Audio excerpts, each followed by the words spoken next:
Missouri, the Show Me State, home to the city of St. Louis, known for being the gateway to the West. However, this large city, home to 300,000 people, is neighbored by vast areas of farmland and centers of various agriculture productions that cover a lot of the state. Agriculture and the livestock industry are big commodities for Missouri's economy.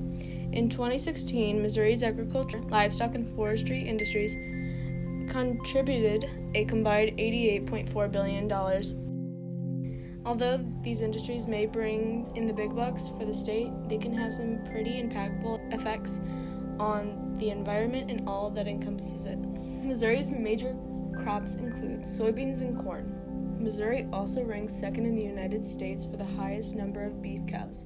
It is home to over 100,000 farms in all. Livestock and agriculture cause a huge amount of gas emissions like methane and pollutions for the earth. Many of the large commercial farms that produce corn or soybeans in the state of Missouri are monocultural. Monoculture is a farming practice where one type of crop is planted and harvested in large quantities. Usually the same crop is farmed year after year in the same location. This farming practice is vastly different from what occurs in nature, and over the time it strips the soil of all its nutrients. Monoculture farms, on average, have to use a lot of fertilizers and pesticides in order to keep producing the same crop, and this practice greatly decreases soil quality and biodiversity. Farms that rely on heavy usage of farming chemicals and other intensive forms of farming are damaging Missouri's soil, and this is in turn can damage us. It is inevitable for particles of these farming chemicals to enter our food, the soil, and our waterways. The use of pesticides, fertilizers, and GMOs can greatly pollute our waters and the entire hydraulic system. Many companies and food regulators promote the idea that these chemicals are safe for use on our food. But how safe can ingesting chemicals ever be? Due to the widespread use of monocrop, GMOs, pesticides, fertilizers, and many other harmful farming practices, a new wave of environmentally conscious farmers, growers, and citizens begin to sprout up. Local organization Brightside St. Louis has turned a once vacant lot at the corner of Kings Highway and Vandeventer into an urban garden. The garden serves as a demonstration of how environmentally sustainable practices and conservation can be successful in very urban areas. The garden features impervious surfaces, beehives, and native plants and flora. Not only does this garden serve as a beautiful site, it is also helpful in stormwater management and enhancing green space. Local restaurants and establishments like Lulu's Local Eatery has taken it into their own hands to provide St. Louis with sustainable plant-based food. Lulu's food is as delicious as it is sustainable. Lulu's offers only recyclable or compostable utensils and containers, as well as a refillable water station versus the use of plastic bottles. Lulu's has received a 5-star rating in sustainability through the Green Dining Alliance and continues to enhance the Tower Grove community. Fairly recently, South City St. Louis has gained an establishment with a similar goal in mind. Need bakery and provisions prioritize finding local and sustainable ingredients for all of their breads and food. These places don't just help the environment by supporting natural farming practices, it also supports the community. So Need is an artisan bakehouse. So we do breads and pastries. We specialize in sourdough breads. In order to get local ingredients, it's extremely important for that variety and that kind of characteristic to come out. So we've teamed up with a lot of local farmers in Missouri and in St. Louis and in Illinois as well. I'd say local farming is one of those key essential ingredients to making an incredible restaurant.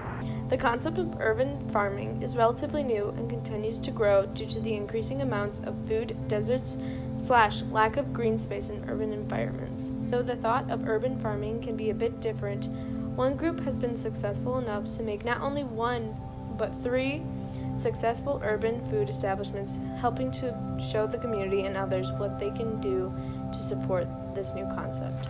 So urban agriculture is essentially making use of the spaces we have in urban environments of cities and producing food in whatever space we have access to. So whether that's your porch, a side lot beside your house, an alleyway, or for us, a rooftop.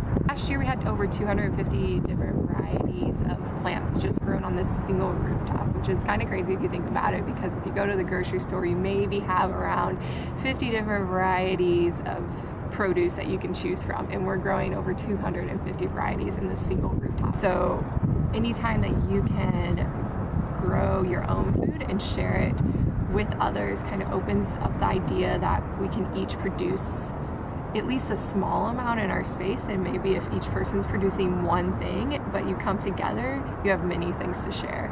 And from that they learn about food production, and the sustainability or the regenerative aspect of that is we can show them that it doesn't take a supposed green thumb to be able to produce food in your yard.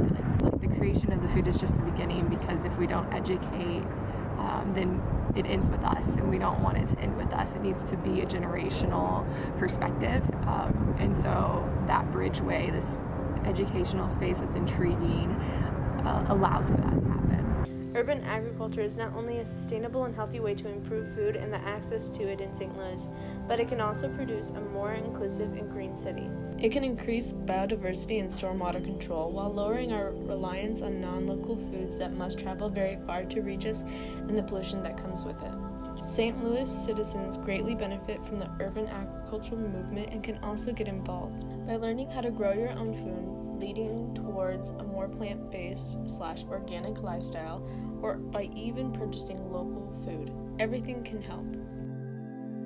Large cities could implement laws / regulations to use abandoned buildings or lots and turn them into something beneficial for all. Urban agriculture should be a more widespread concept, from citizens to lawmakers and businessmen.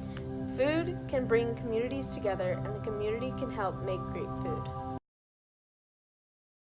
I think it doesn't have to be as large of a scale as a rooftop garden. Like, as long as you are producing food, and I think the most important part is not just producing food but sharing it, because that brings people together around the table, which it just opens more conversations.